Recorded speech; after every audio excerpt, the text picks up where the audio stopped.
प्राचीन काल से ही जप करना भारतीय पूजा उपासना पद्धति का एक अभिन्न अंग रहा है। जप के लिए माला की जरूरत होती है जो रुद्राक्ष, तुलसी, वैजयंती, स्फटिक, मोतियों या नगों से बनी हो सकती है।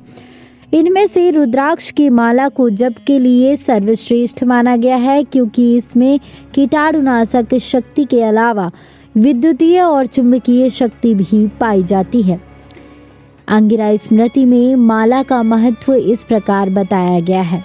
विना दमश्च कृत्यम सच्चिदानम विनोदकम असंख्यता तु यजप्तम तत्सर्व निष्फल भवेत।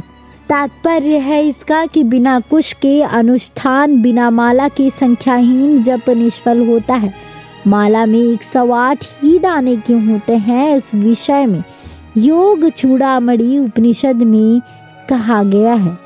पदशतानि दिवारात्रि सहस्रयानेकम विंशति एतत् संख्यांतित मंत्र जीवो जपति सर्वदा।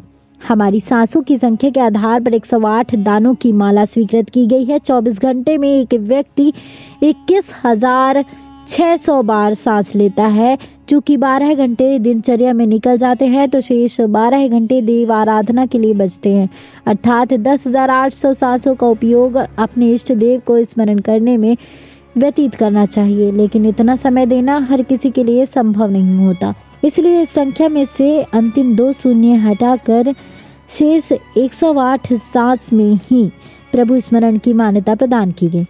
दूसरी मान्यता भारतीय ऋषियों की कुल 27 नक्षत्रों की खोज पर आधारित है। चूंकि प्रत्येक नक्षत्र के 4 चरण होते हैं, अतः इनके गुणफल की संख्या 108 आती है, जो परम पवित्र मानी जाती है। इसमें श्री लगाकर श्री 108 हिंदू धर्म में धर्माचार्यों, जगत गुरुओं के नाम के आगे लगाना अति सम्मान प्रदान करने का सूचक माना जाता है। माला के 108 दानों से यह पता चल जाता है कि जब कितनी संख्या में हुआ। दूसरे माला के ऊपरी भाग में एक बड़ा दाना होता है जिसे सुमेरु कहते हैं।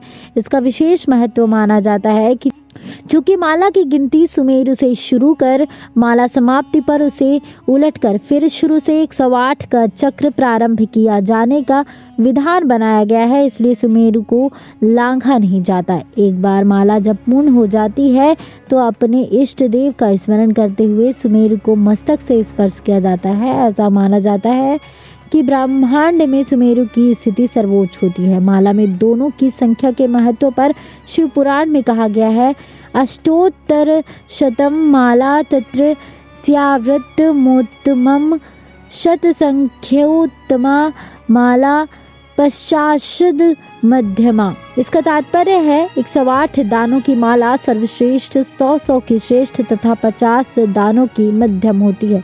शिव पुराण में ही इसके पूर्व श्लोक 28 में माला जप करने के संबंध में बताया गया है कि अंगूठे से जप करें तो मोक्ष, तर्जनी से शत्रुनाश, मध्यमा से धन प्राप्ति और अनामिका से शांति मिलती है। तीसरी मान्यता ज्योतिष शास्त्र के अनुसार समस्त ब्रह्मांड को 12 भागों में बांटने पर आधारित है। इन 12 भागों को राशि की संख्या दी गई है। हमारे शास्त्रों में प्रमुख रूप से 9 ग्रह यानी कि नवग्रह माने जाते हैं। इस तरह 12 राशियों और 9 ग्रहों का गुणनफल 108 आता है। यह संख्या संपूर्ण विश्व का प्रतिनिधित्व करने वाली सिद्ध हुई है। तो वहीं अगली मान्यता सूर्य पर आधारित है। एक वर्ष में सूर्य 21,600 यानी कि 2,12,000 कलाएं बदलता है, क्योंकि सूर्य हर 6 महीने में उत्तरायण और दक्षिणायन रहता है। तो इस प्रकार 6 महीने में सूर्य की कुल कलाएं 1,08,000 होती है। अंतिम 3 शून्य हटाने पर 108 अंकों की संख्या मिलती है। इसलिए माला जप में 108 दाने सूर्य की एक कलाओं के प्रतीक है। बता दें कि हमें पूरी जानकारी वेबसाइट्स और अन्य जगहों से प्राप्त हुई। जानकारी आपको कैसी लगी आप हमें कमेंट बॉक्स में कमेंट कर जरूर बताएं। नेक्स्ट रानी स्पिरिचुअल से श्रुति रिपोर्ट।